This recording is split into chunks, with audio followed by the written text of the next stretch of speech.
All right, good morning, good evening, having some coffee. So I wanted to react to this video because I haven't seen it yet, and I was just wanted to show how excited I am to watch this. And it's the new showcase for the Cathay, which is much needed in my opinion.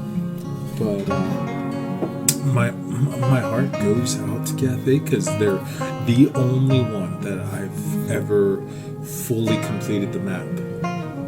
Total domination was with Cathay to this day. So let's get right into it.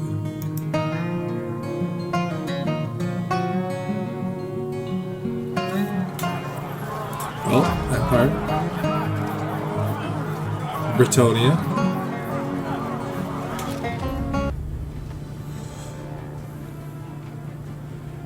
Juan Bo, I think is his name.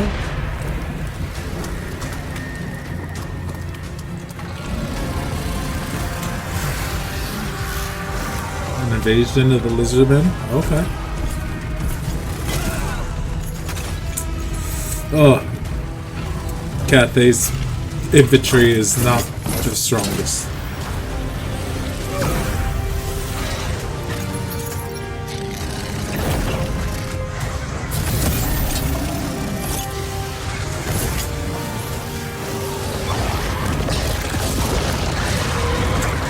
We have a new dragon.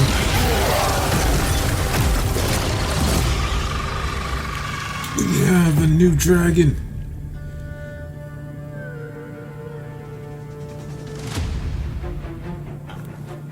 Bureaucrat, administrator, wizard. Yuan Bo's siblings see only a diligent statesman. So he is one of the brothers and sisters. Claws could cut. A duty-bound diplomat with a dark side. If Yuan Bo appeals to you, consider pre-ordering, dropping a like, or sharing your thoughts. The Celestial Riverlands is the Jade Dragon's haunt in the Realms of Chaos campaign, and in Immortal Empires, he starts in the Amira Swamps but already owns Shangwu. In both campaigns, he'll begin by ridding the realm of orcs. Okay, so this is fighting orcs. As a prominent leader of Grand Cathay, Yuan Bo is concerned with matters of state and can effect instant change in his armies and settlements. Oh, this But is a good way leader different. looks outward too, and trade deals with the Jade Dragon will reveal all regions owned by the trading faction. Beyond day-to-day politics, Yuan Bo looks to the Wuxing compass and, under his father's direction, plots to unlock its true potential. Oh, so the compass Using is getting steel up and there. stone tokens, Yuan Bo can enact various army, hero, and settlement actions across the campaign map. These range from instantly completing a turn of ongoing recruitment, to restoring campaign movement, to resetting diplomatic relations, and many more. Tokens cannot be destroyed, only transferred. For example, spent stone tokens undergo a 5-turn cooldown period before being returned as steel tokens. Winning battles reduces the cooldown by 1 turn. Additional tokens are earned by declaring fortress cities or commercial districts. Here, Yuan Bo is heading for the Tower of Ashir, but Shang Yang stands in his way. The AI is recruiting, so we'll send our hero to damage their recruitment buildings. Employing structured operation here guarantees a successful hero action and sets us up for an easier attack.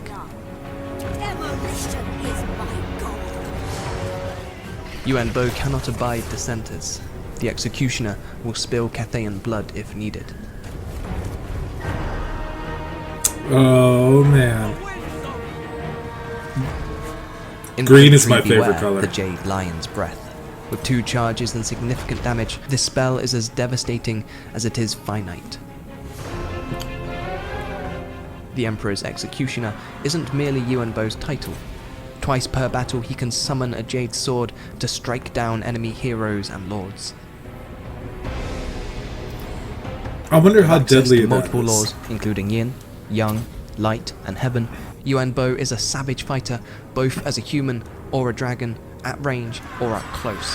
Because both times they showed it, it was like an instant death for heroes, and I'm not sure that's how it's gonna be, but Later, we've recouped It our should be spent steel devastating. tokens as stone tokens and can perform the commercial district action. This converts a tier 3 province capital into a commercial district, which gains improved effects from settlement buildings and all infrastructure and resource buildings. What's more, we've now gained additional tokens added to our pool. As part of Yuan Bo's faction mechanics, he reveals the region owned by trade partners, allowing for more forward planning. This further reveals neighbouring factions who can also be traded with, which, in some cases, creates cascading trade deals. Continue working with me. Shanghai, Cathay is mine. Coupled with the Ivory Road, which itself reveals further factions to trade with, the Jade Dragon soon has an unparalleled lay of the land. Agreeing to join distant wars, which you're unlikely to ever participate in, to cinch a coveted trade deal with the Ice Queen is a diplomatic no-brainer. I am compelled to Okay. Under secret orders from the Dragon Emperor, Yuan Bo has been tasked with undertaking a portion of a grander plan centuries in the making.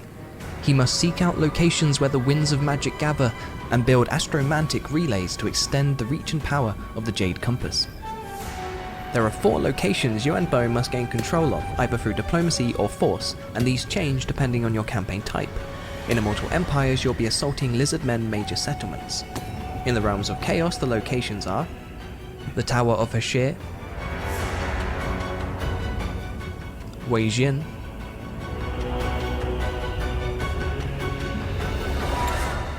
Ujkulak, Those aren't close. and Dragonfang Mount. Once captured, he must gather his strength whilst the relays are constructed and survive an onslaught of Lizardmen warriors. For Yuan Bo's actions work against the Old One's will.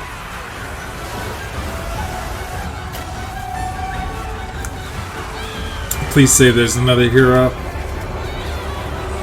They need it. Each new direction on the compass offers powerful boons. Nongjiang Basin provides additional growth based on your Cathayan-owned provinces, as well as boons to buildings when activated. Growth is so important. Ashir awards additional winds of magic power reserves for each Cathayan-owned army, but has no active effect. Dragon River grants character immortality and reduces attrition casualties, but has no reserve effect. And Broken Lands increases That the would be recruitment fun. rank for each Cathayan-owned region and buffs unit and character experience when active. Okay. Once each direction has been unlocked and held against an onslaught of lizardmen, the Jade Dragon must face one final incursion. Lord Mazdamundi confronts Grand Cathay's perversion of the Great Plan himself. It is here that Yuan Bo must prove he is worthy of his father's trust. Oh wow, so As that's leader of the gonna be Jade like Court, Yuan Bo some has grand access to the battles. best soldiers, constructs, and artillery Grand Cathay can offer, as well as new additions to the Cathayan roster arriving in Shadows of Change.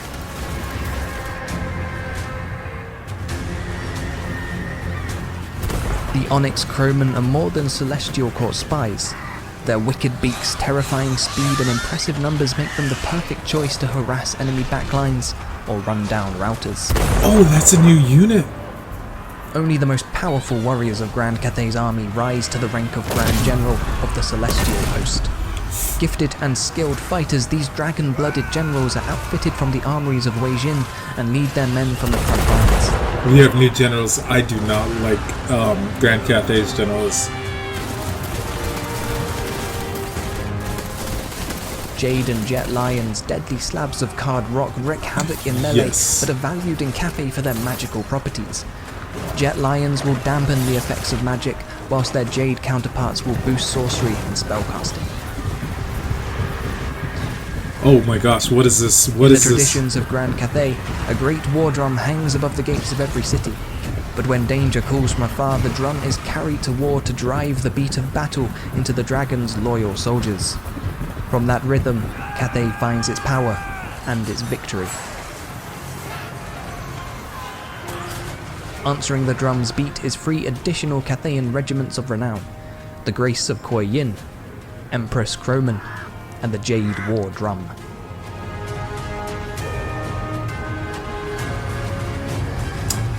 Oh man.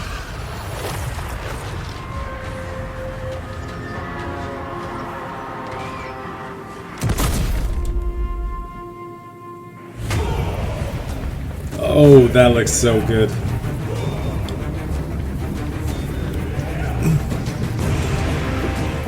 And that's it for the Jade Dragon and his bureaucratic intrigues. Next up, the hexings of Mother Estenkia. See the description below to pre-order, like, or share your thoughts. Okay, so it looks like we're getting a new general, which is much needed. I don't really like their generals too much. They're okay, but they could be better. The Jade Lions are much needed monstrous units that we do not have in Grand Cathay. The drum, I'm not sure how it is, and I'm still kind of like settling. Like, is it going to be cool? Is it going to be not? Is it going to be junk? I don't really use the compass.